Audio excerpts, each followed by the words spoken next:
The Great Forest Christmas Celebration. It was a snowy December morning, deep in the heart of the Whispering Woods. A curious sight unfolded.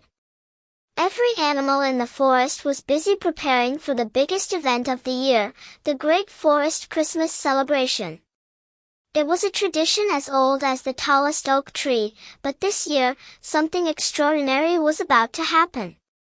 The story began when Squeaky the squirrel, the self-appointed forest mail carrier, found a golden envelope stuck in the branches of his tree. Inside, it read, "Dear forest friends, this year's Christmas celebration will be hosted by all of you. Each animal must contribute something special." Signed, Santa Paws. The forest erupted with excitement. The birds chirped, the bunnies hopped, and even Mr. Grumbles, the grumpy old bear, managed a half-smile. The planning committee was formed, led by Penelope the peacock. Other members included Freddie the fox, who offered his excellent sense of humor for entertainment. Beatrix the beaver, the go-to architect for building anything sturdy. Harold the hedgehog, in charge of decorations because his spikes were perfect for hanging ornaments. They gathered at the big pine clearing, where everyone pitched ideas. "We need a giant Christmas tree," chirped Bella the bluebird. "I'll make a hot cocoa waterfall," suggested Benny the beaver. "I'll provide the music," crooned Polly the parrot, who had a voice like a squeaky door. But trouble started brewing when Mr. Grumbles announced, "I'll bring honey pies. But only if everyone follows my schedule." Everyone groaned. Mr. Grumbles loved making rules. The chaos as the animals prepared, things quickly went awry.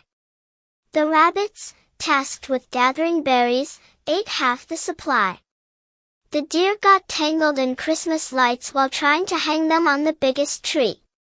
Benny the beaver's hot cocoa waterfall turned into a chocolate swamp when the dam broke.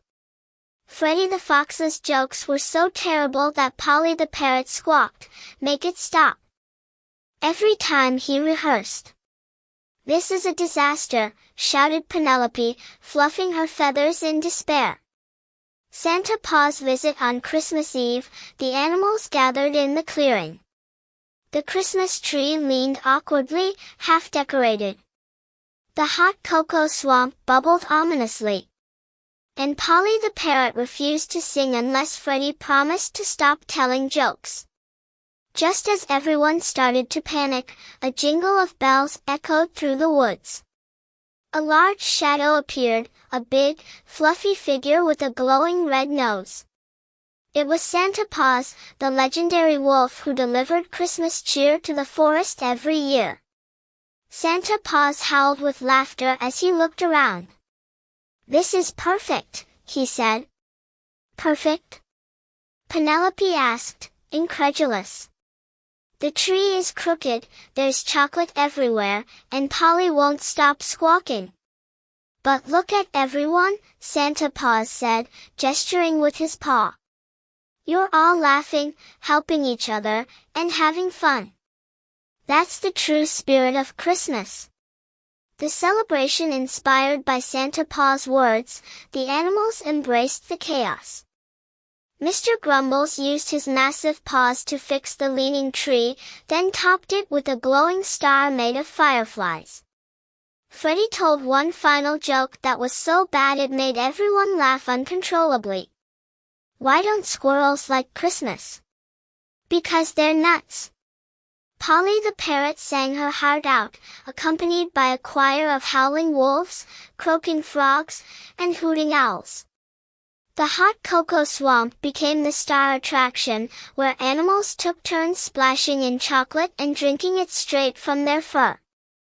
The best Christmas ever. As the snow fell gently, the animals gathered around the glowing tree to exchange gifts.